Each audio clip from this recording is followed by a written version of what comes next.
Mummy papa मैं आपसे बहुत प्यार करती हूँ, मैं चाहती हूँ मैं कुछ बन के आपके लिए कुछ करूँ, लेकिन शायद ये किस्मत को मंजूर नहीं है। मैं पहले बहुत दुखी हूँ अपने ससुराल वालों से, और मैं चाहती थी कि आपको कुछ अच्छे से अफसर बन के नौकरी लग के मैं आपकी सेवा पानी करूँ।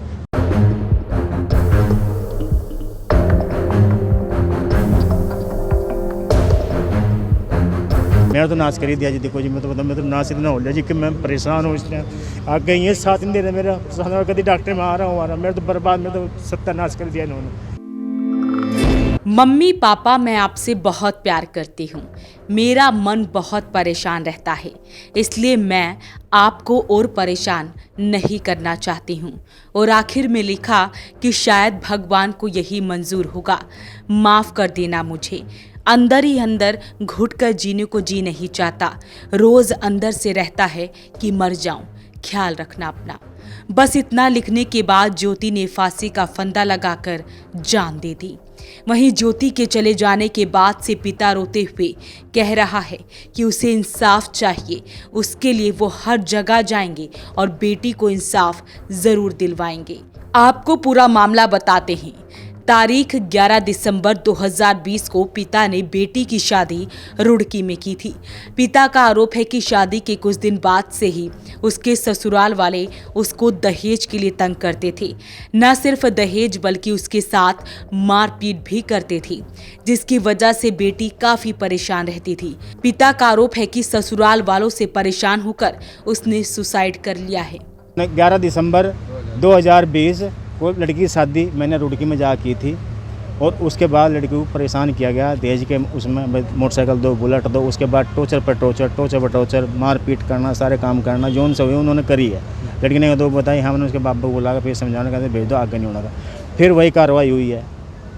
फिर उसी के बाद उन्होंने यही कार्रवाई करी, तंग करना, सारे काम करना। उसके बाद लड़की अभी मेरे पास 2 जून को आई थी। उसके में पेपर थे, इनको बोल गई थी मेरे पेपर है, मैं फिर आ जाऊंगी। उसके बाद इनके बाद क्या बात हुई मुझे नहीं पता। लड़की से मैंने पूछा भी, कहना पापा ऐसे करके बात है, बहुत दुखी कर रहे हैं, जायज़ती कर रहे हैं, परेशान कर रहे हैं, मारे पीटे दम दे सब कुछ कर रहे हैं। उसके बाद इसको घर से निकाला गया, भगाया गया।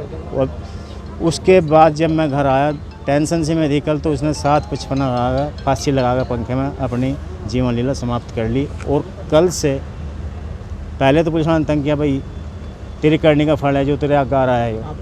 पुलिस वाले बोल रहे थे जी, वे तुम्हारी करने का फल है, तेरे आगे है, तेरे पाप हैं। मैंने कौन से पाप कर दिया जी? मैं गरीब आदमी में कितने पाप करूँगा जी? मजदूर करने वाला आदमी जी, पानीपत की रहने वाली, टाबर कौन की रहने वाली है जी। MA है, BCom है, BEd है। अब किस चीज़ की परीक्षा दी? परीक्षा उसकी अभी नेट की पेपर था 16 तारीख का। रुड़की के अंदर मैं लेकर जाना था वहीं को वापसी, मैं खुद लेकर जाता। बच्चे थे? बच्चे कोई नहीं था जी। शादी के बाद से इस तरह से इस तरह चल रही है सर, बिल्कुल काश होनी यही चल रही है। और जब सारे काम हो गए, चलो रिपोर्ट ही बड़ी मुश्किल सी। अब पोस्ट मास्टर की बारी आया तो पोस्ट मास्टर में कभी अंदर कभी बाहर, 5 मिनट का 10 मिनट में सारे भूख के पड़े हैं, रिश्तेदार सारे मर रहे हैं, कोई सुनवाई नहीं।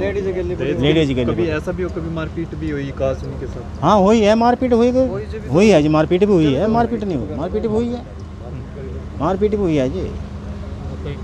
लड़का क्या करता है? लड़का नहीं ठल्ला है जी, कुछ नहीं करता। जब शादी हुई थी, जब नौकरी करता था 10,000 रुपये महीने, 12,000 रुपये महीने पर दुकान पे थी।